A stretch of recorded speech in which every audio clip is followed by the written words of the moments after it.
Hello friends, final டெஸ்டினேஷனோட 6வது பாகமான இந்த final destination blood lines படத்தை ஒரு வழியாக பார்த்துட்டு வந்துச்சு. மற்ற படத்துக்கெல்லாம் பார்த்தீங்கன்னா ஏதாவது ஒரு கேரக்டர் அந்த படத்தில் சாக போகுது அப்படின்னு தெரிஞ்சாலே அந்த கேரக்டராக சாக போகுது அப்படின்னு மாதிரி இருக்கும். ஆனால் எந்த கேரக்டர் வேணாலும் எப்படி வேணாலும் என்ன டிசைன் வேணாலும் சாவடிறான், வெயிட் பண்ணி பார்த்துட்டு போகிறேன் அப்படின்னு நினைக்கிற ஒரே ஃப்ரான்சிஸ்னால் அது இந்த ஃபைனல் டெஸ்டினேஷன் ஃப்ரான்சிஸ் தான். இந்த படத்தோட கதை 1968 ஆரம்பிக்குது. அப்போது ஐரிஸ்ன்ற ஒரு பொண்ணும் அவங்க பாய் ஃப்ரெண்டும் பயங்கர ஹைட்டில் இருக்கிற ஒரு ரெஸ்டாரண்ட்டுக்கு சாப்பிட்றதுக்கு போகிறாங்க. அப்போ என்ன, அந்த பில்டிங் வழக்கமாக அந்த ஃபைனல் டெஸ்டினேஷன் வழக்கப்படியே கொடூரமான முறையில் இடிஞ்சு விழுவுது. அதில் இருக்கிறவங்க எல்லாருமே கொடூரமாக சாவறாங்க. அப்புறம் என்ன, அந்த பொண்ணு கண் விழிப்பாங்க. இதெல்லாம் கனவாக இருக்கும் அப்படி தான் நீங்கள் நினைப்பீங்க. பட் அங்கே தான் ஒரு ட்விஸ்ட்டு. அங்கே கண் விழிக்கிறது அந்த பொண்ணு கிடையாது, அவங்களோட பேத்தி 50 வருஷத்துக்கு அப்புறம் அலறி அடிச்சுட்டே இருந்திருக்கிறாங்க. இது என்னடா அது புது ட்விஸ்ட்டாக இருக்கேப்பட்ட மாதிரி தான் எனக்கு ஃபீல் ஆச்சு. இந்த கனவு அந்த பொண்ணுக்கு வரது ஃபஸ்ட் டைம் கிடையாது, அடிக்கடி தவணை முறைகளை தினமுமே வந்துட்டு இருக்குன்ற மாதிரி அந்த பொண்ணு சொல்லிட்டு இருக்காங்க. அந்த கனவால் அவங்களும் சரி, அவங்கள சுற்றி இருக்கிறவங்களும் சரி பயங்கரமாக பாதிக்கப்படுறாங்க. இதுக்கெல்லாம் ஒரு முடிவு கட்டாமல் இங்கே வந்துடாதுன்னு சொல்லி அவங்க ரூம்மேட்டு இந்த பொண்ணை அனுப்பி வைக்கிறாங்க. அதுக்கப்புறம் இந்த கனவை அவங்களுக்கு ஏன் வருது, எதுக்காக வருது அப்படின்ற அந்த காரணத்தை தேடி போகிறாங்க.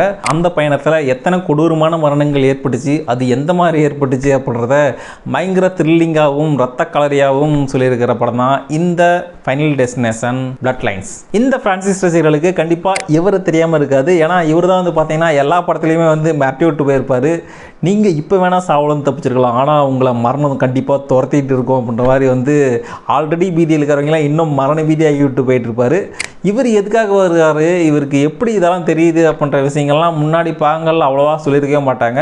ஆனால் இந்த படத்துலேருந்து அந்த விஷயங்கள்லாம் ரொம்ப டீட்டெயிலிங்காகவே சொல்லியிருக்காங்க. ஸோ அந்த விஷயங்கள்லாம் உண்மையிலே சூப்பராகவே இருந்துச்சு. ஸோ இந்த படத்தை எதுக்காக பார்க்கணுன்னு நினச்சிங்கன்னா இதுக்காகவே பார்க்கலாம். அதெல்லாம் உண்மையிலே சூப்பராக இருந்துச்சு. அது மட்டும் இல்லாமல் இவரோட கடைசி படமுமே இதுதான். 2024 இவர் இறந்துட்டார் கேன்சரில். ஸோ அதோட சிங்க் ஆகிற மாதிரி தான் இந்த படத்துலையுமே அவரோட கேரக்டரை வச்சுருக்காங்க. இந்த படத்துலையுமே அவரோட கேரக்டரை பார்க்குறதுக்கு ரொம்ப பரிதாபமான நிலையில் தான் இருக்கார். மூஞ்செல்லாம் ஒட்டி போய் ரொம்பவே பரிதாபமான நிலையில் தான் இருந்தார். கிட்டத்தட்ட 2011 தான் லாஸ்ட் பார்ட் வந்துச்சுன்னு நினைக்கிறேன். அந்த படத்துக்கும் இந்த படத்துக்கும் அந்த மேக்கிங் வைஸு படு பயங்கரமான டிஃப்ரென்ஸ்லாம் நிறையவே இருக்குது. அப்போவே ரத்த கலரியாக படு பயங்கரமாக காட்டி வச்சுருந்தாங்க.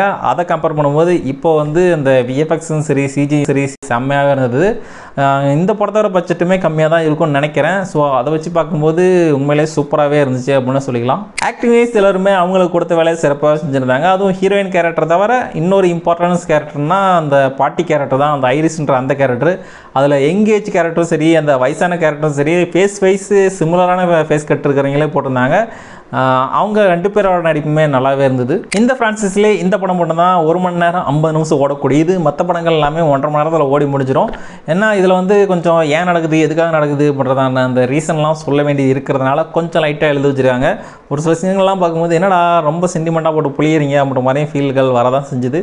பட் அதெல்லாம் கொஞ்சம் தேவையான இழுவைகளாக இருந்ததுனால ஓகே அப்படின்னு சொல்லிக்கலாம். மற்ற படங்களை கம்பேர் பண்ணும்போது இந்த படத்தில் யார் அடுத்து சாக போகிறாங்க அப்படின்றத கொஞ்சம் சஸ்பென்ஸாக வச்சுருக்காங்க. ஏன்னா மற்ற படத்தில் எல்லாமே அந்த ஆக்ஷனில் யார் யார் இருக்காங்க, யார் யார் எந்த நிலையில் சாகிறாங்க அப்படின்றதெல்லாம் நமக்கு தெரிஞ்சிடும். ஆனால் இந்த படத்தோட கதை ஆக்சிடென்ட் ஆகி 50 வருஷம் நடக்கிற கதைன்றதுனால அதெல்லாம் கொஞ்சம் ட்விஸ்ட்டாக போயிட்டுருக்கு. அதுவும் அங்கங்கே வர ட்விஸ்ட்டுகளுமே இது நல்லா ட்விஸ்ட்டாக இருக்குது அப்படின்ற மாதிரியும் இருந்தது. அப்புறம் ராவன் படத்தில் ஒரு காமெடி சீன் வரும்ல, ஷாருக்கான ஸ்கேன் பண்ணும்போது அந்த டிக் டின்னு கத்துமில்ல, அந்த சீனே இதில் பயங்கர டார்க்காக கொஞ்சம் எடுத்து விட்ருக்காங்க. அதெல்லாம் பார்க்குறது உண்மையிலேயே கொடூரமாக இருந்துச்சு. கிட்டத்தட்ட அதுக்கு மேலே ராவன் படத்தை பார்த்தாலுமே இந்த சீன் தான் ஞாபகம் வரும், அந்தளவுக்கு கொடூரமான சீனு. அது மட்டும் இல்லாமல் இந்த படம் மூலமாக இன்னும் பல்வேறு ஃபியர்களையும் ட்ராமாக்களையும் அன்லாக் பண்ணி விட்ருக்காங்க. இதுக்கு மேலே எம்ஆர்ஐ ஸ்கேன் மிஷினை பார்த்தாவே இதுதான் ஞாபகம் வரும் அப்படின்ற அளவுக்கு இருக்குது.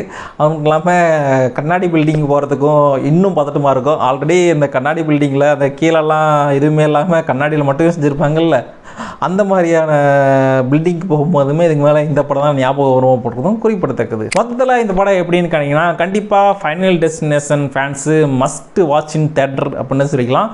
ஆனால் இதயம் பலகீனமானவர்கள் பார்க்காம இருக்கிறதே நல்லது. ஏன்னா பயங்கர கொடூரமான ரத்த கலரியான காட்சிகள் எல்லாமே அப்படியே அள்ளி போட்டு வச்சுருக்காங்க. இது ஏதாவது குறியீடா?